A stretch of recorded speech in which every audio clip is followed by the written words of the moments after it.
والسلام علی رسول اللہ اما بعد فاعوذ باللہ من الشیطان الرجیم۔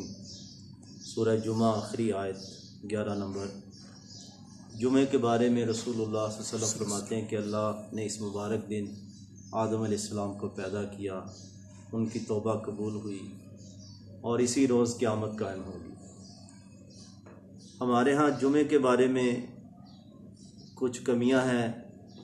ایک تو یہ کہ جمعہ ہم بعض مسجدوں میں بہت ہی لیٹ پڑھتے ہیں، جبکہ صحابہ کرام فرماتے ہیں کہ ہم جمعے کی نماز پڑھ کے جاتے تو بھی دیواروں کا سایہ صحیح طرح پورا نہیں بنتا تھا، یعنی کہ اول وقت میں پڑھ لیتے۔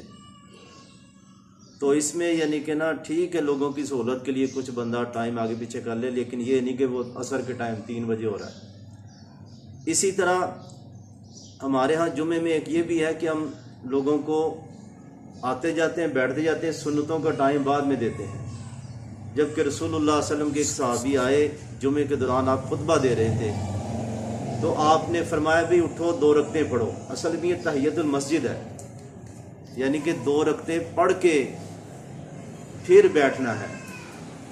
تو یہ کیا کہ پہلے بیٹھ جائے اور بعد میں اس کو ٹائم دیا جائے۔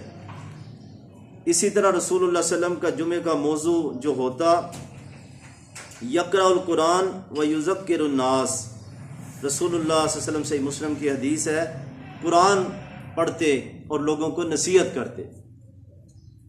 تو یہاں یہ جی عربی ہی خطبہ، تو عربی خطبے میں کس طرح لوگوں کو نصیحت ہوگی؟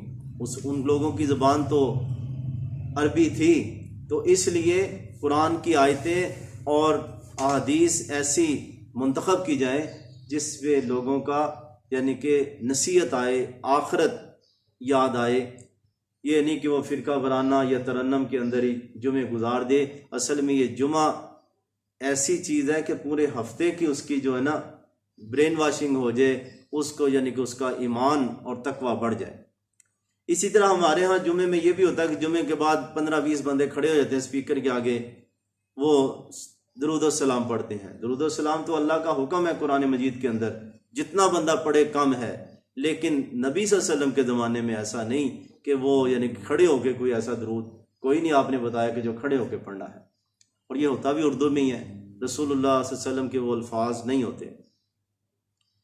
اور نماز کے بارے میں اسی طرح ہمارے ہاں یہ بھی جمعے کے بارے میں ہے کہ جی وہ حاکم پڑھائے یا شہر میں ہو، جبکہ رسول اللہ صلی اللہ علیہ وسلم نے فرمایا بھی 3 بندے بھی کسی بستی میں ہیں یا کسی دیہات میں، تو وہ جب تک نماز قائم نہیں کریں گے شیطان ان پہ غالب آئے گا۔ 3 بندے بھی ہوں تو نماز کا نظام قائم کریں۔ عمر رضی اللہ تعالیٰ عنہ سے پوچھا گیا جمعے کے بارے میں، فرمایا جمعوا حیث ما کنتم، تم جہاں بھی ہو جمعہ ادا کرو۔ یہ صحیح سند کے ساتھ ان کا یہ آرڈر موجود ہے۔ ہاں 4 بندے، وہ غلام مملوک جو کسی کی ملکیت میں ہے، عورت، بچہ، مریض، اور ایک روایت میں مسافر، اس کے اوپر یہ فرض نہیں ہے، لیکن وہ پڑھ لے تو اس کا ثواب ہے۔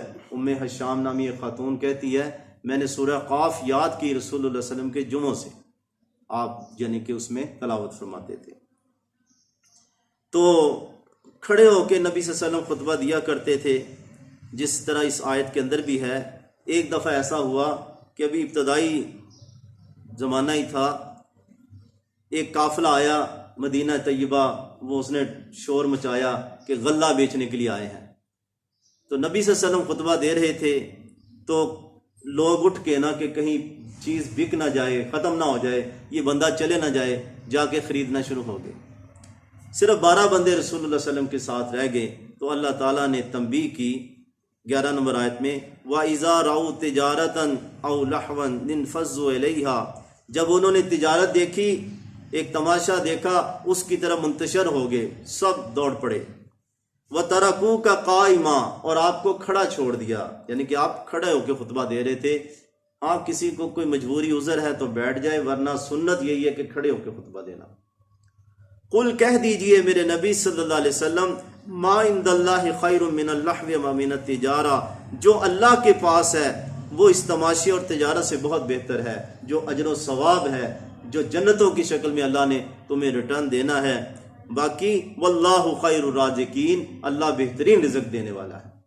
پھر صحابہ بھی اتنا اثر ہوا کہ اللہ نے خود ہی ان کی تعریف کی سورہ نور کے اندر، رجال لا تلہہم تجارت ولا بیع عن ذکر اللہ، یہ آپ کے ساتھی ایسے لوگ ہیں کہ تجارت اور کاروبار ان کو اللہ کے ذکر سے غافل نہیں کرتا، وَإِقَامَ الصَّلَاةِ، اور نماز قائم کرنے سے، پھر یہ نماز کو ہی ترجیح دیتے رہے۔ اللہ سمجھنے کی توفیق عطا فرمائے۔